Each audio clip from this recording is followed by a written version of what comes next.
भर दिवसा श्रीरामपुरात गँग वॉर, तरुणावर धारदार शस्त्राने हल्ला, गोळीबाराची चर्चा. श्रीरामपूर शहरात कायदा आणि सुव्यवस्थेचे धिंडवडे काढणारी एक धक्कादायक घटना समोर आलीय. शहराच्या मध्यवर्ती आणि गजबजलेल्या पूर्णवाद नगर परिसरातील चौकात भर दिवसा गँग वॉर भडकल्याचे पाहायला मिळाले.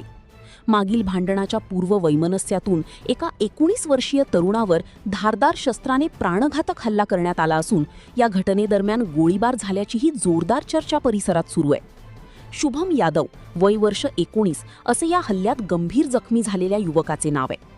मिळालेल्या माहितीनुसार शुभम पूर्णवाद नगर परिसरातील चौकात थांबलेला असताना अचानक 2 ते 3 दुचाकींवरून आलेल्या हल्लेखोरांनी त्याच्यावर धारदार शस्त्रांनी हल्ला चढवला. हा हल्ला इतका भीषण होता की शुभम गंभीर जखमी झाला. दरम्यान हा संपूर्ण थरार परिसरातील सीसीटीव्ही कॅमेऱ्यात कैद झालाय. घटनेची माहिती मिळताच पोलीस अधीक्षक सुदर्शन मुम्मक्का यांनी स्वतः घटनास्थळी भेट देत गुन्ह्याच्या तपासाची चक्रे गतीने फिरविण्याचे आदेश दिले.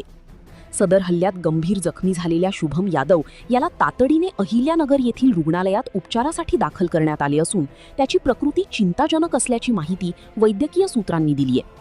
दरम्यान भर लोकवस्तीत झालेल्या या घटनेनंतर अपर पोलीस अधीक्षक सोमनाथ वाकचौरे, श्रीरामपूरचे उपविभागीय पोलीस अधिकारी जयदत्त भवर, शिर्डीचे उपविभागीय पोलीस अधिकारी अमोल भारती, पोलीस निरीक्षक विशाल खैरे, पोलीस निरीक्षक अरुण धनवडे यांनी संपूर्ण परिसरातील सीसीटीव्ही फुटेज तसेच परिस्थितीजन्य पुरावे तपासण्याचे काम सुरू असून या घटनेसंदर्भात श्रीरामपूर शहर पोलीस ठाण्यात जीवे मारण्याचा प्रयत्न केल्याप्रकरणी 6 जणांविरोधात गुन्हा दाखल करण्यात आल्याची माहिती उपविभागीय पोलीस अधिकारी जयदत्त भवर यांनी दिली आहे. श्रीरामपूर शहर पोलीस स्टेशन हद्दीत दुपारी 1 वाजता पूर्णवाद नगर या ठिकाणी शुभम यादव उर्फ कल्लू, वय 20 वर्ष, हा त्याच्या मित्रासोबत त्या ठिकाणी बोलत असताना आरोपी नामे अभि ससाने व त्याचे इतर मित्र यांनी येऊन त्याच्यावर अचानक हल्ला केला.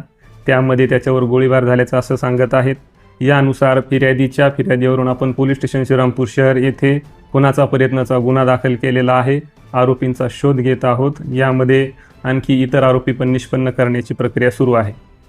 या घटनेतील हल्लेखोरांचा शोध घेण्याकरिता पोलिसांनी वेगवेगळी पथके रवाना केली असून भर लोकवस्तीत झालेल्या या घटनेमुळे श्रीरामपूर शहरात भीतीचे आणि तणावाचे वातावरण निर्माण झाले आहे.